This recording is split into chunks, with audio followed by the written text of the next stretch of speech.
Ay. Okay. Okay. Did we start? Are we live? Yes, ma'am. Ooh, there's Give me bacon. a second. I need to send out I was supposed to send out the link and I forgot. Whoopsie. Oh, we are live now. Mm-hmm. So, Hi, Indy. Indy's just like, every damn time. Andy was like, sitting there for the longest time. It was weird. He was just like, Yeah, before you came on, Tashay, he was just like sitting right here staring at me. He looks like he could be a prospector. Look at him. he could. Did you see the caption I put on this? Prospectors, Promises, and Poking. The book about prospectors. Okay. Official hello.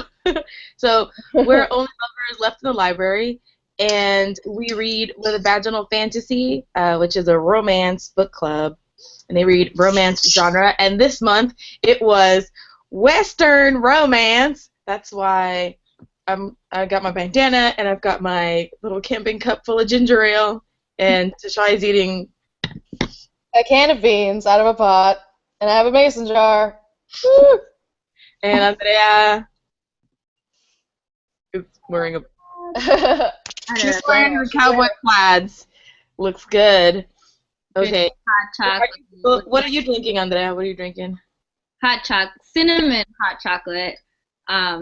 Yeah, we're non-alcoholic and family friendly here tonight. Right, ginger ale. What are you having, Tashay? Beans and ginger ale. Ginger ale. Okay. And yesterday my stomach was not the best, so I don't want to hurt her too much. If we really wanted to be like low down, we'd be drinking whiskey. True that. We I would. can't handle whiskey. It's okay. I'm fine having a PG drinking video. It's Monday night. Come on, cut me some slack. It's Monday night, and the book has enough pokin to keep this show spicy. Yeah, exactly. Okay. You know what I mean? So, the book that we read this month, we read it, well, we actually kind of did two in a month, right? That was very first week of October. We had the hangout for Rosemary and Rue. That was not a favored book, apparently. And but this time around, I think we all enjoyed it. It was Silver Lining by Maggie Osborne, and Andrea's got the physical book, and it's so pretty. I want it. I'll just have the Moon in the cover. Oh, that does look pretty. So pretty. I need it for my library. Okay. All right. And so, wait, really quick though. Do you guys have any Halloween plans? What are you guys doing for Halloween, if anything? Nothing. I'm gonna go to a party during the day, and then at night I might go to another party that one of my coworkers is throwing. It's New Orleans zombie themed. But I might just wear my onesie because I don't know what to wear. I don't want to do it. I'm so tired. I'm super excited for Halloween, but I'm also like so tired. Like last week and this week, I'm just gonna be so tired. But I think Sarah and I are getting together to have like chili, like the pumpkin chili, and pumpkin pie, and we're gonna watch the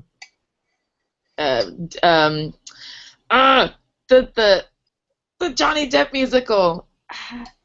Sweeney Todd? Sweeney Todd. We're gonna watch Sweeney Todd because Wass has never watched it, and so we're gonna watch it. That's a pretty good movie. Yeah. Plus, we were drinking wine on Saturday and just kind of like singing show tunes. And Sarah wanted to sing The Worst Pies in London. I forgot that movie even existed. Nice. All right. Well, we've all gotten a lot older, and our Halloween plans are definitely a lot more mellow than I remember, like, oh yeah, we're gonna go to Circotic and like dance all night. Yeah. Well, I'm just gonna stay home with Indy, so you still have got me beat. No. Dress him in a little pumpkin costume. No, I don't have money to buy him a pumpkin costume. Just get a pumpkin and hollow it out, and then shove it in Shove him in an actual pumpkin. Shove him in an actual pumpkin. Yeah, it'd be so cute. Okay, you can eat it. So, guys, what did you think of the book? I liked it. I liked it. I thought it was so cute. Okay, Real talk. I love this book. I loved it. I thought it was so cute. No, I did. This is like the perfect like vacation book, and I don't mean that in like a bad way or like to put it down. I genuinely mean that like it's like a great predictable romance that you still love, and that like you don't even care that it's like a typical romance or whatever, because you're just like rooting for the main character and you're glad when they get together, and you read it really fast, and then afterwards you're like, what is wrong with my dating life that I'm not. Boy, I read it so fast. It was. I think you read it in like 3 days or something. I read it. I couldn't help myself. Once I know it, I'm like, oh, I devoured it. It was really good. Oh, I liked it a lot too. I liked her as a main character. I thought that their sexual tension was well written. It like grew. I liked how it grew from just like dislike to like indifference to like respect, and then like Angry but yeah, but the sex happened before they even liked each other as people, which I was like, yes, yes. It was kind of like I was sad. I was a little sad that. Well, no, because the first time they have sex is when they're at the hotel, Yeah. and she's wearing that huge ass nightgown. But like the first time that they have like meaning, like you know what I mean, like when they're both when there's feelings and like things happening beneath the surface. Yeah, but it was more like Angry sex. It wasn't like angry sex. It was like I'm gonna help you forget her sex. Yeah. There was a few before we got to the actual like, I think I like you and like I don't mind being around you. Yeah, I think you're sexy. It was like let's do this, and then it was, I guess you can use my vagina to feel better, and then it was hey, let's use our poking parts because we genuinely think the other person's attractive, and then from then on it was like. And then it was like, I love reading next to you at night before we go. Oh! Favorite. It was everything. There was a lot of really cute parts here. There were a lot of super cute parts. I loved. And I really loved her relationship with the family, like how it developed, like how in the beginning it's like everyone kind of like hated her, and then like slowly they like started respecting each other, and then towards the end it's like she's besties with the mom, she's besties with the niece, like everybody genuinely loves her. Yeah. And I really liked, because usually they have the mom characters be like bitches for no good reason, or they only care about the family image and pride and stuff, but like Max's mom, she's like, your family, and we're your family, and we're gonna accept you as family, and we're gonna defend you as our family, and we're gonna work through this. And she's like, and you must have some redeeming qualities. You don't carry yourself looking at the ground all the time, and I refuse to call you low down because your name is Louise. Who did you picture? We're going all over the place here, but who did you picture as the mom? Did you picture anyone specifically? I don't know that I pictured a specific mom. Because although I guess now I pictured like Kathy Bates as the mom. Just like maybe. I know that's not her. Probably not her. I could see like Lucy Lawless, but like now. That's like who older down, Xena like with like bangs. Oh. It might be because I'm watching a lot of Xena. Yeah, probably. That's probably that. But I pictured Lowdown as like Xena. Yeah, because she's in her 30s. She's not a young. She's not a young flower, which I like too. I appreciate that. Good. Let me see what else. Just what is Anita? Plot summary. Right? Yeah, I think that's like we all just liked it. So let's just jump into what actually happens in the story. Mm-hmm. So, Andrea, you want to tell us what happens in the story? Sure. So, so basically, the whole reason for this novel is like a little bit ridiculous, but it works. So, what happens is we have Lowdown, and when the book opens up, she's working in this mining town, and everyone in the town basically got sick, and the people who didn't get sick left, and she's the only one who stayed, and she basically nursed all the men back to health. So at the end, they're like, all right, you saved our lives. Like, we'll give you anything you want. And she's like, huh? And they're like, yeah, you want a piano, you want money. And she's like, I want a baby. So, and everyone's yeah. So basically, what they decide is the fair thing to do is that they'll, like, basically draw randomly to see who's gonna, like, father this baby. And it's really weird because they say, like, all right, all the single guys, like, stand over here. But then they make, like, the main male character, Max Ford, stand with them, even though he's going to get married in, like, 3 days. So I thought that was, like, I don't know. I think those dudes were, like, but anyway, they were challenging him. They're like, are you a chicken? Yeah, yeah. So anyway, of course, that's the one who, it gets picked to be the father, is this guy whose heart belongs to someone else. And then the priest is all like, well, you can't just father a baby and leave. You got to get married. And Lowdown's like, what the heck? like, whoa. Like, I guys. I didn't say nothing about no husband. Yeah, so she's upset, but then kind of not upset because if she was to be, like, forced into marriage, like, it might as well be him because he's, like, the only attractive guy. He was fine. Yeah. Was fine. Apparently he was real good looking, and I wonder obviously this is never going to happen, but what if a really ugly person had drawn the marble? She would have held her breath and gone for it. But the way they describe him too, they don't describe him as, like, super, like, doesn't she always say, like, oh, I like that he's clean shaven because I can see, like, his pox marks and everything. Like, he's not trying to hide his face. It's like, this is the real him. Well, his scars aren't scars on him. No, his scars aren't, like, super, super noticeable, but at some point they say something like, when he was sick, she could see that he would have been handsome, and then she didn't, like, want him to die, and then he survived, and she was like, oh shit, I was right, he's hot. And then she was like, I can't, really good looking. Thank God. So anyway, they decide to leave on this journey back to his town, and his family has a ranch there, and then his fiance lives, like, in the city part, and so his original plan was to marry the fiance and then become a banker at her dad's bank. But the whole marrying some other lady kind of throws a wrench in that plan. Yeah, so they head out, and basically the original plan is we'll impregnate you and then we go our separate ways. And then when they get there, I'm just going to, like, really summarize, right? So they get there, and Mom is like, well, how about we not do that? just go our separate ways. And she's like, that's cool. I didn't want him as my husband anyways. But then the mom finds out that he already did have sex with her, and she's like, whoa, wait. Well, sorry. Can't do that anymore.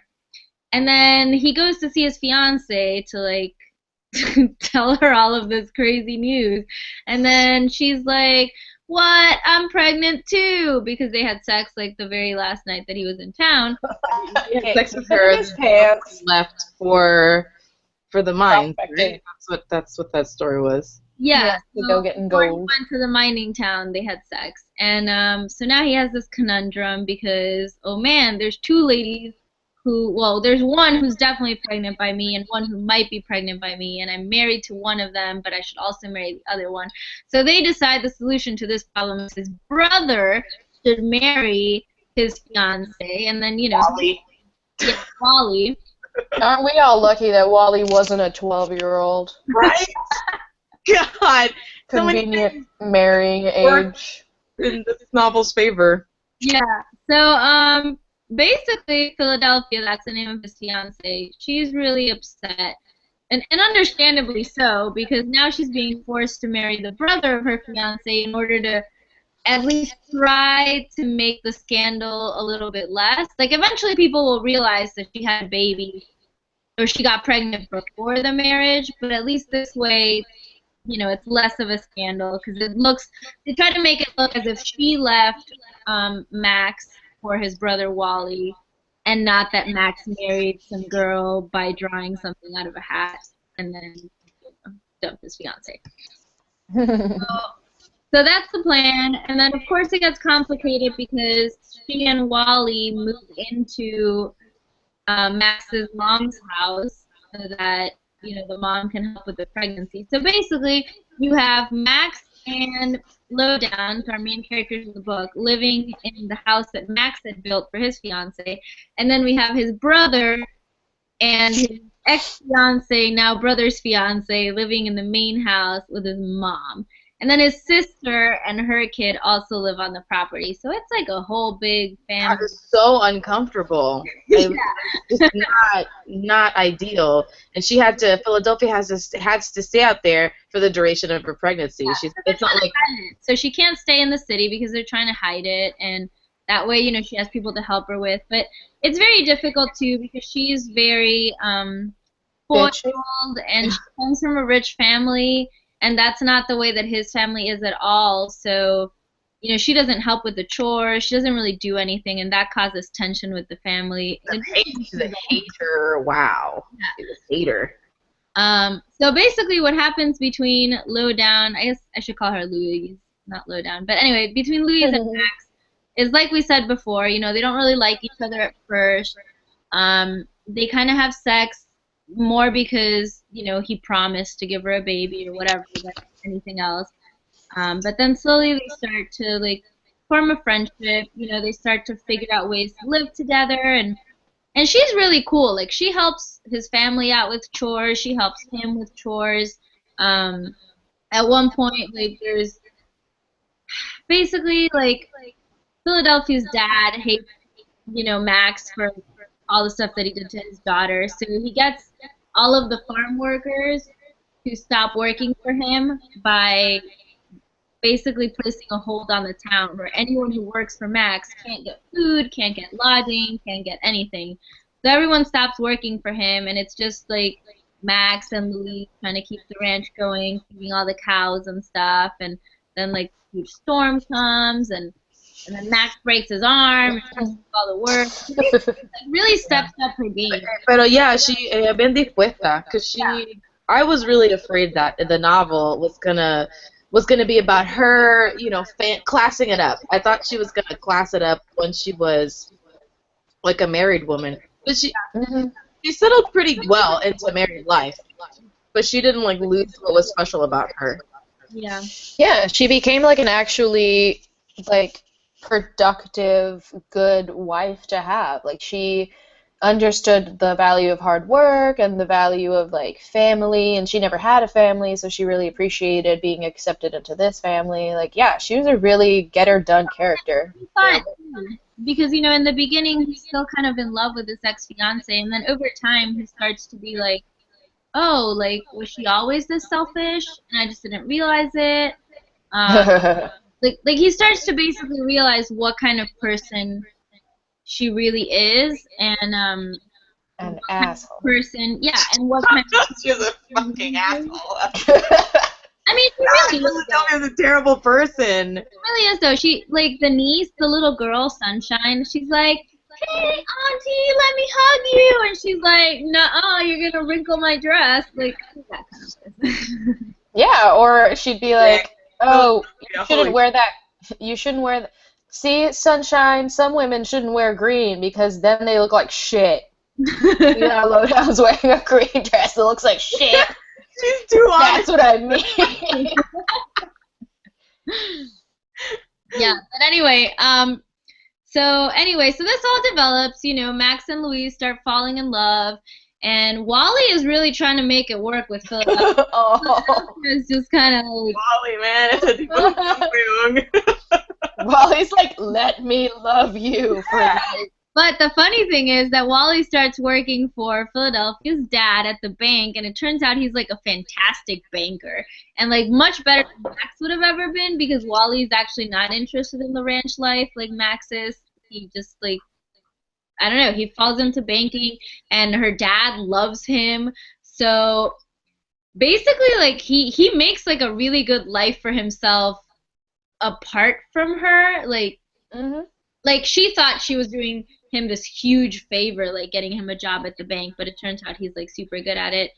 And eventually she gets pissed. Yeah, she gets pissed because he's like his own man, and eventually like her dad is like, yeah, I'm gonna. Dad ends up liking Wally way more than he likes Philadelphia. Yeah. I'm gonna promote you. You're gonna have your own bank, all these things, and Oh, hi Philadelphia, you're here again. yeah. But so basically, Wally, let's go smoke. we see the ending of the book, right? And Philadelphia's about to have her baby or what? Well. She like throws herself down these stairs to like induce like her labor or whatever. She's just dumb. But anyway, so she goes into labor, but she's like bleeding like crazy, and everyone's like, actually, everyone had already been worried because she wasn't very big at all. But now they're like really worried because there's like tons of blood, and she's like super overdue and still hasn't had the baby. But she doesn't want to call the doctor. She's like super adamant that she doesn't want the doctor.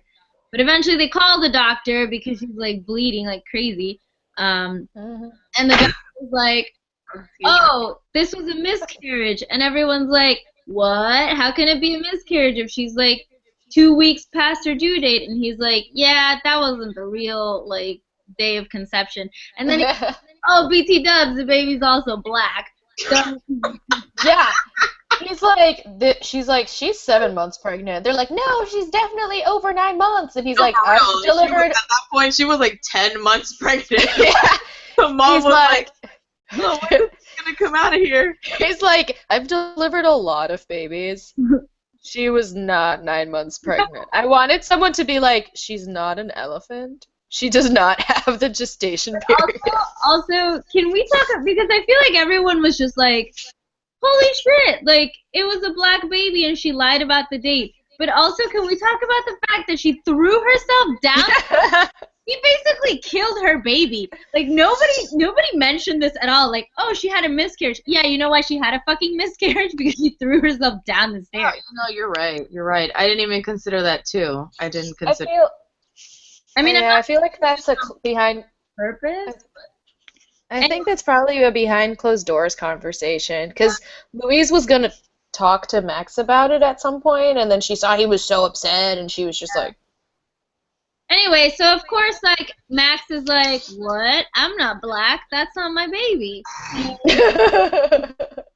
And she's kind of like, oh, guess the doctor told you.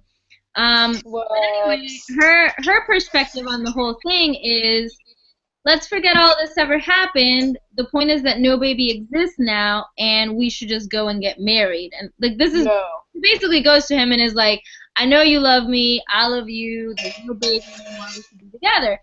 And she blames him too. She's like, the only reason I slept with the black guy is because you left me to go to like a mining town or whatever.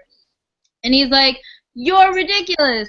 But she's like, no, I'm going to kiss you and prove it that we have chemistry. And of course, right at that moment, you know, Louise is like walking up to them. So she's like, oh my God, he still loves her. And she just realized that she was pregnant. And she's like, nuh-uh, I'm not going to have this baby with this man who's still in love with his ex-fiance. So she like up and runs and doesn't hear the part where he's like, sorry, Philadelphia. I don't love you. I don't want you. I love Louise. She's like the light of my life. Yeah. So anyway, he goes and chases after her, and you know, problem solved, and happy ending. You know, he's like, I love you, and she's like, bitch, why didn't you tell me that instead of Philadelphia? So she, I like that part. And he's like, whoops. Yeah. And anyway, she comes back with him, and you know, happily ever after. And then Wally's like, well, your dad offered me this bank, and I don't even remember what city it was, and he said he'd give it to me even if we get divorced. So he's basically like, I don't need you to be successful, and also I was gonna be the dad of your baby when I thought it was my brother's baby, but then you also lied and it was this black person's baby, but I'm still gonna be your husband if you want it to be. Like, I don't know. He's like a weird guy. But we never get her answer, so we don't know if she, Oh, I think she left. I think she went with him. Yeah, I think so too. I think that she just goes with him and eventually, hopefully, becomes a better person. That was my favorite part of everything. That it was those two things that Wally forgave her, not forgave her, but was like, well, we're already here. let's give it a fresh start. I would not have given. She did not prove herself to be a good person in any way, shape, or form. So she's deranged. She's crazy. Yeah, I didn't understand why he would even consider offering her that if he could just move away but still have the success of the Hauser Bank. I didn't know, and he was getting more firm with her, and I didn't particularly like the implication that she needed someone to be firm with her. You know, Philadelphia had her flaws, but like she was just a spoiled person, and she didn't need someone to like rein her in. No, she basically just needed someone to tell her no. Like, her dad never told her no and gave her everything, and her mom passed away, and then Max was always giving in to her too. Like, that's one thing she said, that he argued with her and it was spicy, but that she always would get her way. And then eventually Wally's just like, no. Like, you want to stay here? Fine. Do what you're going to do. I'm not going to stop seeing my family. Like, you want to stay upstairs? Stay upstairs. Like, I don't care. After all of that, I didn't understand why Wally wanted her to come with him. I did not. I get that. I mean, he did fall in love with her. Don't know why, but he did. And I mean, I think once you're like in love with someone, you do stupid shit. I mean, he basically knows what kind of person she is, but he's like, I kind of still want to make this work. I don't know. I don't think he was in love with her. I think he found out how to work the marriage. Like, I think he realized how he could make it work, in that he knew how he had to treat her for things to be like okay. Like, even if it wasn't a great marriage, and even if he wasn't going to be deeply, truly in love with her, like, he was going to be married, he was going to be a husband, he was going to be a good husband, he was going to have a good job and make it work. And once he figured out how to like play his role, then he's like, all right, might as well do it. Like, why not? Which I don't. Yeah, but that makes sense because they're all of the McCords are apparently people of their word. You know? Honor bound. And I get that, but I think the fact that like he gives her a choice, like, come with me or don't, it's up to you. Like, to me that I saw that as like he really did care for her. Like, I don't know. I feel like he could have just been like, bitch, you're gonna come with me because you're my wife, and like this is like a contract. Or he could have been like, I'm gonna divorce you because you're a terrible person. But the fact that like he's still giving her the choice, even though she really like does not deserve to have like any choice. Like, I don't know. I just feel like maybe love is like too strong a word, but I definitely think that he cared for her. Yeah, he cared for her, and I think he definitely wanted to make it work. I think it would have been more of a hassle to try and get a divorce rather than, it's like, oh, let's just try this. Let's go to a different city and see if we can make it work. Let's see. But I just don't see what he saw, based on what I saw in the entire novel. I don't Max see in her either, because like Max seems like I liked Max. I liked him the whole book, and the entire book I was like, why were you in love with her? Like, what did you guys talk about? Like, she was hot. She was real friggin' hot. She's super hot. That's got. She was like a dainty blonde. She was hot and rich. She was like una muñequita. She was like blonde and tiny and delicate and had money. And she was like, dear me, I'm so classy. I'm the height of fashion. Everybody admires my dresses. I start trends in this neighborhood, Max. I'm gonna make a baker out of you. And he's like, she's got some nice tits. Okay. Yeah, and because she was a rich person, I could get her attraction to Max, but I mean, I guess she felt like she could change him. But you know what part really made me laugh? It's like the Christmas part. And, like, Max and Louise are under the mistletoe, and they have this, like, steamy kiss or whatever. And then Philadelphia comes down the stairs, and she's like, ooh, Max, mistletoe, we must kiss now, too. And Max is like, brother, your wife wants a kiss. Oh, my God, yeah. Oh, that part was so hot, though. Woo! My goodness. I loved it. I loved that part.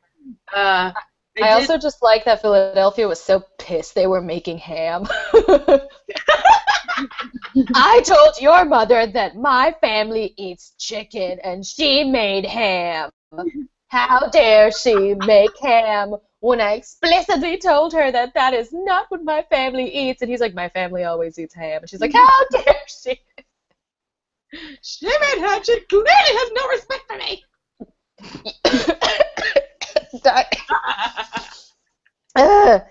She said, you must cut your family off. That ham is a sign of disrespect. God, she was so annoying. God, I mean, okay, let's go see. I felt bad for Philadelphia, too. I felt like part of her anger was totally justified. Yeah, if you were in that position where you're like, about to marry I mean, okay, granted. Afterwards, we learned that this whole time she's been, like, faking that her pregnancy was his, which is kind of not okay. But that aside, if you think you're going to marry a dude, and then he comes back and he's like, JK, I married this woman not because I'm attracted to her, not because I love her, but because I agreed to participate in this raffle to see who was going to be her baby daddy. But here's the thing, though, is Philadelphia was pissed because her scapegoat was lost. Yeah. I don't even think that she necessarily really, like, sure, she loved Max, but what she loved most about Max is that he was going to marry her in time to hide the fact that she had gotten pregnant by somebody else. And then on top of that, he married Lowdown, who to her was like dog shit, like human dog shit, just walking around, hugging people and fixing things. And so in her mind, it's like, you were supposed to be my scapegoat. How dare you go off and marry someone else? Like, what the fuck am I supposed to do now? And, shit, No, she was completely justified for both reasons, because her expectations and then because she needed a scapegoat. But I did feel like the burden of antagonism fell solely on her, and she was so cartoony in her hate. Like, she was, like, after a while, it's like, Philadelphia, come on. Like, I couldn't believe that she hadn't gotten over it. And, I mean, obviously, she's freaking out because, you know, she's pregnant. And let me tell you something. When she first said that she was pregnant, I didn't believe her. And then when the mom said, you're not really showing, what I thought she had was a phantom pregnancy. I thought that she believed so hard that she was pregnant that she got one of those phantom bellies that, you know. I felt bad that I also felt bad that our person of color was killed. Like, you know, he was just like a guy who knocked her up and like he had a black baby and that's how they know it's not Max's baby. I'm like, oh, of course. Yeah. Yeah, no, but I know what you mean about, like, cartoony. Like, I did feel sometimes that, you know, she said and did certain things in order to make us hate her because she's the character that we needed to hate. So I did try to, like, understand her perspective more, and just not just with, like, I mean, because it was a lot, right? Like, you're now married to someone who you didn't plan on marrying and who you did not want to marry, and you're living away from the city in a place that you hate with people who just remind you of this situation. You no longer have any friends. You know, everybody thinks you're a slut. Like, it's a really sucky situation. But I also feel like, I don't know, like, she closed herself off so much. I mean, the fact that she would never interact with anyone or help with the chores or participate in, like, family traditions, like I got it at first, but then the more it happened, I was like, all right, the author's just doing this so that we hate her. And I get that, because we need someone to, like, dislike, right? Like, we need an antagonist. I just like the dad, too, but he was also very cartoony. He was like, oh, you deflowered my daughter. Yo, yeah, he's all crazy until it starts getting dangerous and her pregnancy's a risk, and then he's like, you need to save my daughter, and then as soon as she gives birth, he's like, Delacroix! You banged Delacroix! That bastard was in my home! He's livid. I was like, she just almost died. Come on, guys. And then it's not even you banged someone else and it wasn't even this guy's baby. It's like, you know, he was freaking out because her baby was black. Like, that's what that freak out was about. And then he's like, we need to not talk for a while because I'm very upset with you. I'm gonna go ahead and move you to another city, and my people will talk to your people whenever you need something, but I'm not gonna. He was besties with Wally. So. Like, if you need anything, tell her letters and just not. He starts pichando. He starts ghosting her. Which is great. Boy, I love how we just like spent a huge chunk of this just talking about Philadelphia. I think because You know what we didn't talk about? We didn't explain the spoon. the spoon. And the yes. The spoon. Yeah, so the two like objects are so before Louise leaves the miners, they give her a bunch of presents. And they give her this spoon, and it's like the nicest thing she's ever owned. So she like polishes it even when there's like a fucking like blizzard going out, and she's like 12 hours a day feeding cows hay. She comes home, and it's like she didn't do any chores, but she polished her spoon. Which is, like, yeah, so she had it like on the mantle. And then Max carried around a marble everywhere because that's what like the green marble is. They didn't like draw papers to see who got to be the baby daddy. They drew like marbles, and he got the green marble, and that meant he was. So anyway, those are their two things. And then at the end, he's like, "We shall frame them and remember." Like There was like their totem, their love totem. Yeah. I mean, the marble for him at first is like a sign of how no one can ever control their destiny, and you never know what's going to happen to you, and you need to take what life gives you, and he keeps it in his pocket, and every time he gets pissed off, he just squeezes it and remembers that whatever's happening to him is his own fucking fault. And then eventually he starts holding, he's like, "Eh," and then eventually it's like, "No, this marble, I'm kind of good, whatever," and then eventually the marble's like, "Oh, it brought me to you."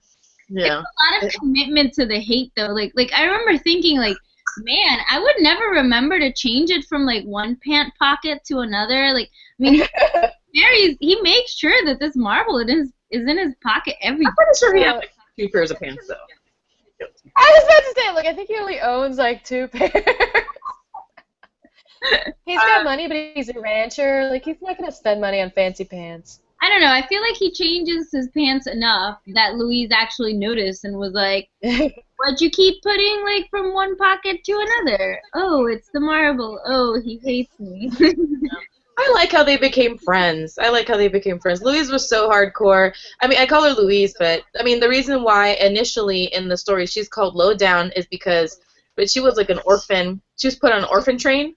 Yeah. And she was taken in by a family that she was just no good, and that's where she got that name Low Down, and she had really low self-esteem because of that. She didn't feel like she was anything special.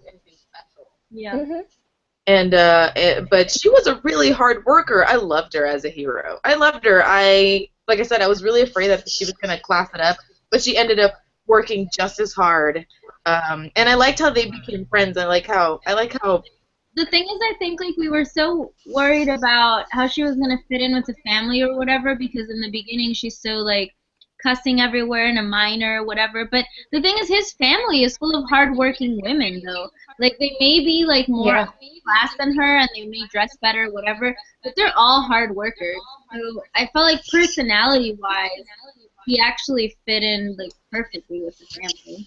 Yeah, he did. Yeah, definitely. That's why I don't think Philadelphia would care of everything.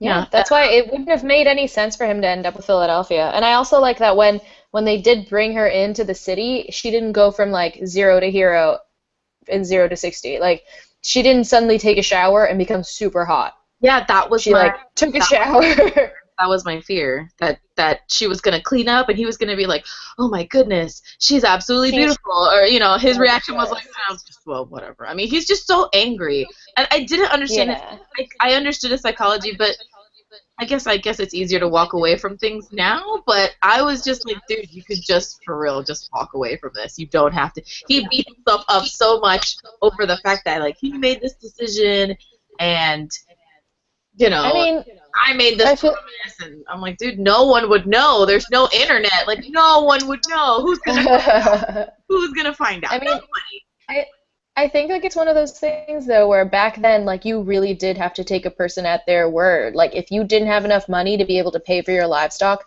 the guy who was gonna sell you something needed to say like, okay, you are going to pay me back in 4 months when you have the chance. And people back then, he could have just ridden away on a horse and never come back and never pay anybody back. but it's like their word is their bond. Like nowadays, yeah, it's easy to like take your stuff back because people are garbage, and it's a lot easier to get away with stuff. Back then, it was like your life depends on people trusting that you are a person of your word. He struggled with it with himself. He's like, it's my own fault, but damn you, Louise, for wanting a baby. God damn it. Ask for, like, shoes. God, what stupid to ask for. That was real stupid. Like, I don't know what she was thinking. Also, she had absolutely no sex education, which I thought was really funny. She's like, how many times do we need to pose for me to get pregnant? And I liked how. But she wasn't a virgin. No, she was not a virgin. And I like that. But you know what? Can we just talk about the fact that they call it poking? Because after I read this book, one of my teens at work was like, man, like, what the fuck are these, like, Facebook pokes? People keep poking me. What's the point of poking? I don't understand. He said poking like 20 times. And I was like, I don't know. I just ignore it. And then the foreplay, dawdling, or don't dawdle. Sarah always says I say that word wrong, but I can't help it. I would say dawdling instead of dawdling. Like, don't dawdle. Don't dawdle. Like, just poke. Just stick it in me. Stop dawdling and just get it done. And he's like, I need this. Let's talk about sexy times. The first time they had the poke. The poke. It was at the hotel room, right? When they got back from the mining town. And they were back in the city, and she goes and gets like a hand-me-down dress because she's like really conscious about like the money. She's like, I don't want to spend too much money. She's frugal. She's very frugal, yeah. She's just never settled down. And also it's his money, so I think, she doesn't want to be like, she wouldn't spend a lot of her own money, but especially if it's somebody else's, she's not that kind of person. I know, right? Either. I would never do that. So, they are in the same room, and she's like, well, let's get to poking. And she wears this, like, huge... Sounds like a sleeping bag, the way it's described. Nightgown. He's like, just like... There's yards and yards and yards of it. Get to her. And, they do it, and neither of them feel really good about it afterwards. I mean, it's not like it was consensual, but he didn't feel particularly satisfied, and she was like, God, I hope that's all we have to do to get pregnant. He's like touching her boobs trying to get an erection, and she's like, stop dawdling! What are you doing? Hurry up! And he's like, can you just stop talking for like 5 minutes so that I can try to get in the zone? Stop. Let me just get in the zone. He gets in the zone, and he's like...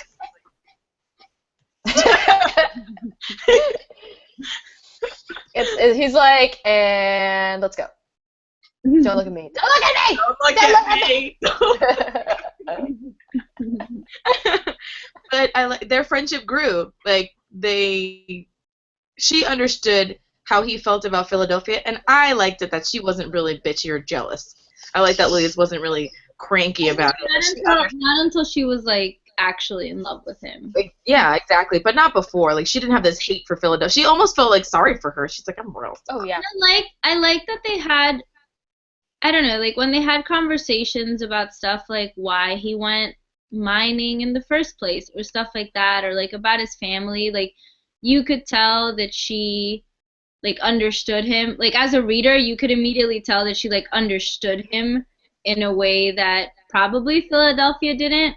And so you were, like, rooting for them and rooting for, like, their relationship to develop because you were like, all right, it's not about the sex because they're not even, like, having fun sex yet, and it's not about anything else. It's just, like, I don't know, like, I felt like they had a genuine connection. They did. They would talk. That's the thing. I love that. That's why I said, like, my favorite thing is how they became friends, how they ended up respecting each other, because they spoke to each other, and you could tell he didn't have to say much. She got it, but it's not like he didn't talk to her. They didn't interact. Yeah. They lived together, and they got used to each other. And I have to get my charger. I'll be right back. Okay. Louis. I wonder what Louis Delacroix looked like. Delacroix? How do you say that name? He was probably like super suave and handsome. Right? Like the guy from the Princess and the Frog. The guy. That's who I picture. I couldn't picture him. Yes, but more like metrosexual. With a little mustache. Yeah. Like a tiny little French mustache. Oh, Louis! Oh, man. Okay. All right, so after unattractive, like not good hotel sex, then they have the emotional, we gotta let go of the past. Angry sex. He says, he doesn't say anything, but you could tell. What happened? What happened? He got into an argument with her? What did he get into an argument with? Didn't he get into an argument with his brother? Yeah, it was like right after a family dinner, and like lots of shit went down, and they went home, and he was like in his chair, like just fuming about life, and she just comes over and is like stands in the moonlight and gets naked. Yeah, and the thing was like she isn't the kind of person who just randomly strips naked in front, like she had been so shy up to this point about anything related to sex, even though she was like, I want to have a baby. Like when they had sex, she stayed under the covers, she kept her nightgown on, like she definitely did not expose anything of herself to him. So he's like, whoa. Like not only is she naked in front of me and I can see her for the first time, but like she's got a hot bod. Yeah. So they have, and then she like brings him down on the floor. She's like very proactive and very confident. Yeah. So they basically have like really intense sex. That's like really different from the let me try to get in the mood so I can stick it in. And that's their turning point. That's a turning point. After that, they're really into. They're not in. They have a new intimacy. Like they're still not like in love with each other.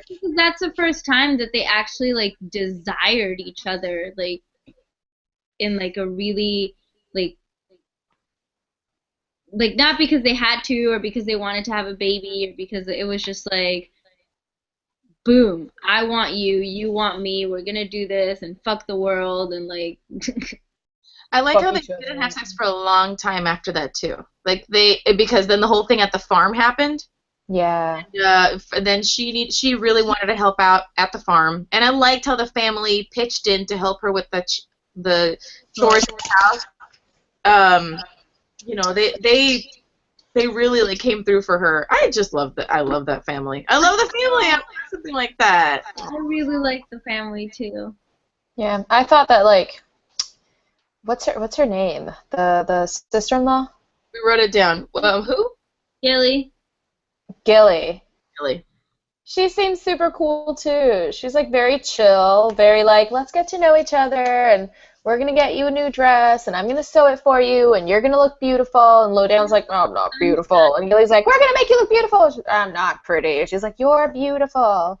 Yeah, that's. Andrea was telling me when we were offline that that's. She didn't. That was one of the things. She did have other people telling her she was beautiful, but I guess. Oh no, because I was telling Christina that like the only thing that kind of like irked me about the book was like at the very end when he like chases her down and is like, I love you, like let's get. Okay, he didn't say let's get married because they were already married, but basically he said, let's like be together forever for real because I love you. And I should just find the part and.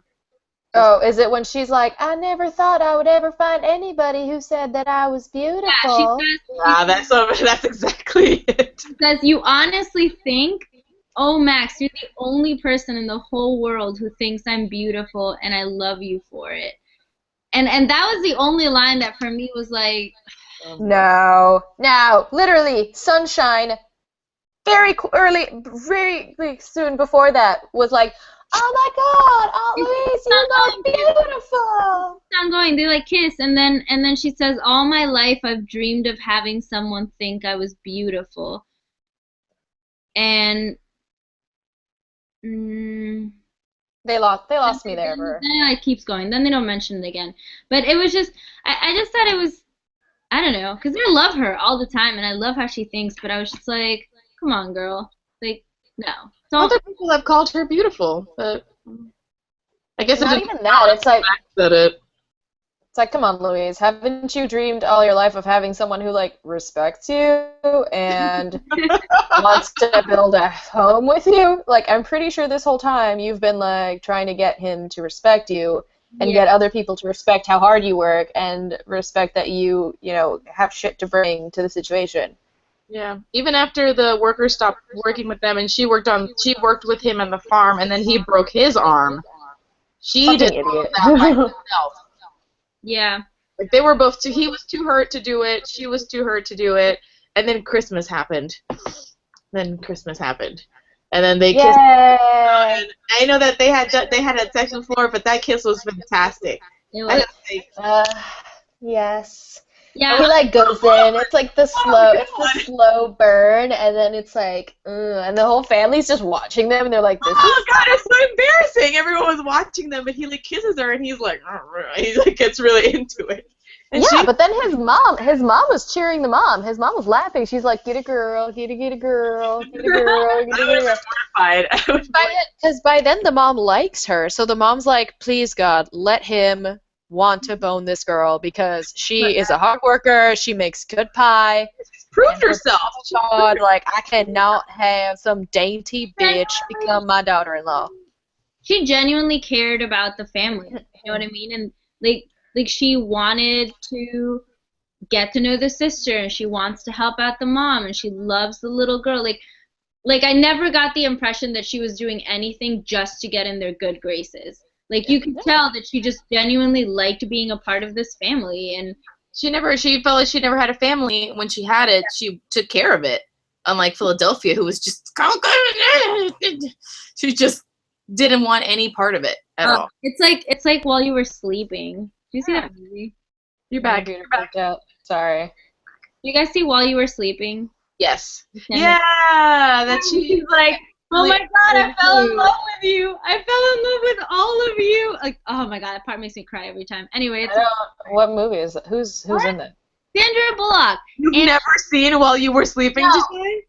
Tashay? It's on Netflix, and you're gonna go see it because basically it's this girl who's like in lust with this guy that she sees all the time at the subway because she's like the token collector, and one day he falls on the train tracks and she saves him, and then he's in a coma, and this mix-up happens at the hospital and people think she's the fiance, and she basically starts hanging with the family while he's in a coma, and she like is like, oh my God, I've never had a family, and then she falls in love with his brother, but of course she can't say anything because everyone thinks she's engaged to the guy who's in the coma. Anyway, it's a fantastic movie. It's actually very similar to this now that I'm talking. Well, now that you mention it, I was Anyway, the point is that Sandra Bullock. Maybe I'll watch it after this. I love Sandra Bullock, except for anything where she ends up with Harry Connick Jr. No, she ends up with Bill Pullman. Oh. Fuck Harry Connick Jr. He's got that. He's got a little dimple smile. Bill Pullman. I'm googling Bill Pullman because I don't remember. No, don't do it. He's the president from Independence Day. Yes.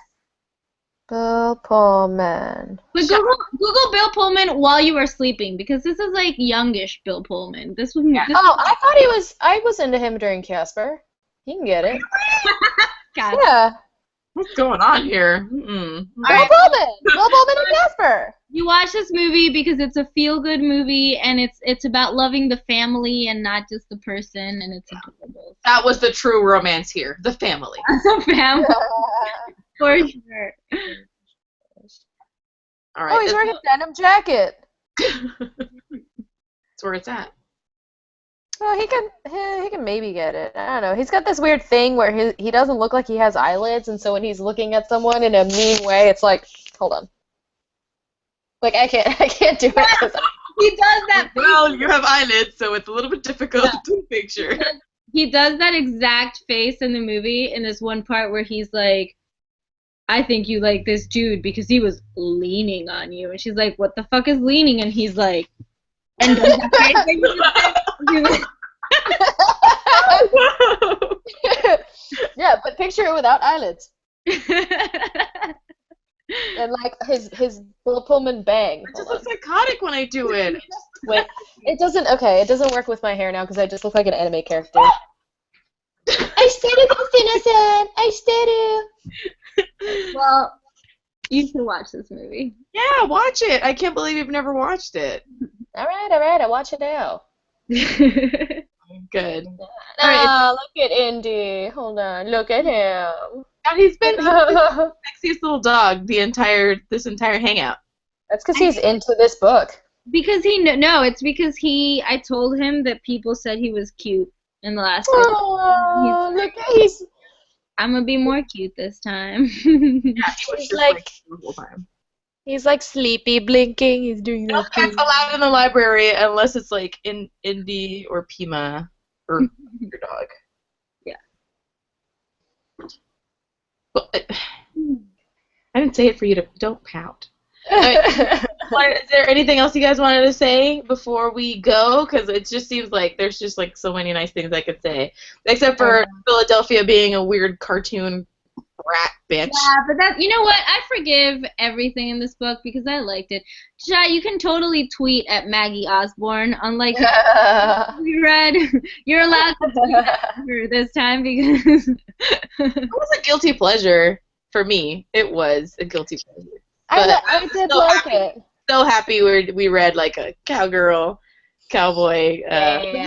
There was not enough cowboys though, but there was some like cattle wrangling. I was like, okay. Yeah. No, and then after I finished reading this, I went apple picking, and I was like surrounded by trees and stuff. I'm like, oh, nature, rolling down a hill, trying to meet a man to have a farm with. I'm like, that's the kind of life. And then I went and I pet a donkey, and then I went and there was a goat, and the goat was fucking creepy. So I was like, oh, no.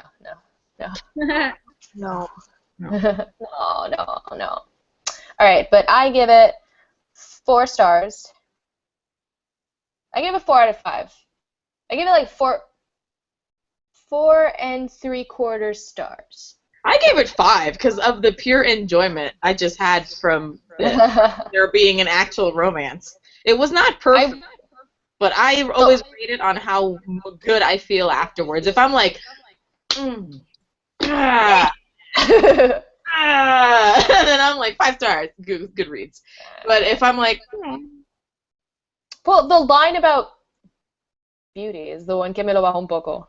I was hard on for this book until that part, and then I was like, and then I had to finish it, and then I was like, all right, I'm hard again, cool. But I was. Did you mark any lines that you liked from the story? I only have a few. My phone is stupid to do that with. Like, I find it annoying to do on my. I'm really broke internet, so I made Christina help me figure out how to get books. So okay, mine was. I was telling Andrea this one. This is basically going to sum up how my marriage is going to be. That says, but impulse was not her guiding principle. Proverbs were, and the proverb that applied here was probably that they are bound and must obey. Marriage came under act in haste, repent at leisure. If I ever get married, it'll be because I rushed into it, and then I'll probably regret a lot of it afterwards. And then the other line that I have is when he first asked him. I did mark one quote when she gets to the hotel, and she's like, finally she stiffened her backbone, drew a deep breath, and forced her gaze to the mirror above the basin. The dreaded moment of revelation had arrived. Oh my God! And it's literally just GAWD, so it's super southern. She's just like, oh my God! And she realizes how dirty she's been this whole time and what she's looked like to other people. But I just pictured her being like, oh my God! Oh my God! Oh my God! And just dirt everywhere. I have another one here. It says, whatever else she was, he accepted that she was capable and self-reliant. Both nights she'd carried her share of the work as they set up camp.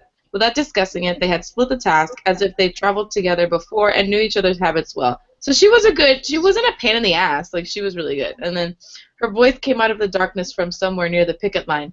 When are we going to get to the pocket? The first time she ever asked that, and I was like, that's what she calls it? And he says, subtle and modest, she was not. Max to the flames burning low above the embers. Maybe tomorrow, he said, after clearing his throat. Sooner begun, sooner done. She called it a snappish tone. She's like, get her done, so that we can just like stop this. Oh, okay. I have one more that I'm gonna read, and this one I marked it because this shit would get me too. She's like making food and stuff, and he's like, "Oh, do you like regret volunteering for the cattle?" And she's like, "I was just thinking about what a foolish woman I am." Blah blah blah. And then he goes, "You're a lot of things, darling, but you're not foolish. Aside from Ma, you're the least foolish woman I've ever met." And it goes, the bones melted in her hand, the pan tipped, and biscuits rolled across the floor. Son of a bitch. He'd called her darling. All right. The word just rolled off his tongue as easy as pie, like it had been waiting there for just this moment. And I was like, oh God, why? You can imagine being in that situation, like, because haven't we all, like, you're like, you kind of like this guy, and then he like says something, and you're like, does he like me? Like, what? Like, you can totally picture her in that moment being like, shit, he just called me darling. Like, oh my God, trying not to, like, freak out. I would freak out. I would freak out, too. But she always kept her cool. She was always like... He's like, she drops the biscuits. He's like, did you burn your hand? She's like, I'm fine. I'm going to throw them away. He's like, there's nothing, grit don't hurt no biscuit. He starts eating it, and she's like... She's like pissy, too. She's like, what the fuck is wrong with you? Why are you calling me darling? And he's like, what? I said darling? When did I say that? And then on the inside, she's like, he didn't even mean it. Yeah, he was a little trickster. He was a flirt. He flirted with her quite a bit. He did. I love that, though. I love that, like, they're like, after they've been married and whatever, all of a sudden he's like, all like flirty with her. And, like, all the things that Dragon wasn't. I love Dragon. I'm clearly a Max McCord kind of gal. Okay, me too, but I mean, if we could have a combo, like, can we just have a Max McCord who also does sexy magic? I'm already fucking Tybalt, so I'm fine. I got the cat man. Christina has Max McCord, and you. No, wait. Why does Christina get Max?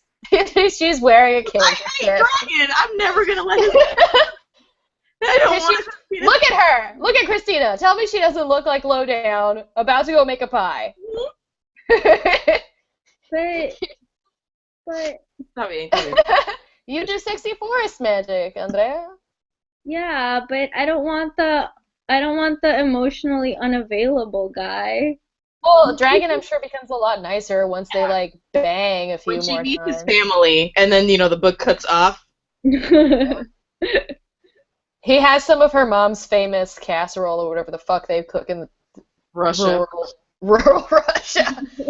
He had some of her borscht, and then he was like, oh my God, my mommy used to make borscht like this 188,000 years ago when I was a youth. And her mom's like, okay. And then they fall in love, and it's great. Wow.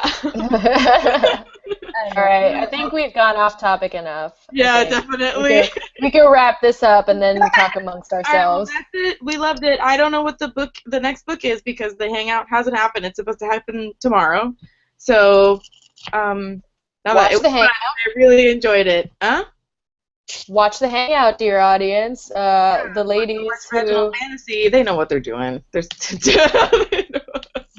They have fancier microphones, but we have a lot of heart. Yeah. Well, I was good. I thought you were gonna say a lot of dick, and I was like, yeah. Oh, we have a lot of dick. Fictional. And indie. We have indie. That's it. We have indie. That's yeah. Fictional dick. Look at his grumpy face. That's mushy. All right. Well, I'm gonna say goodbye.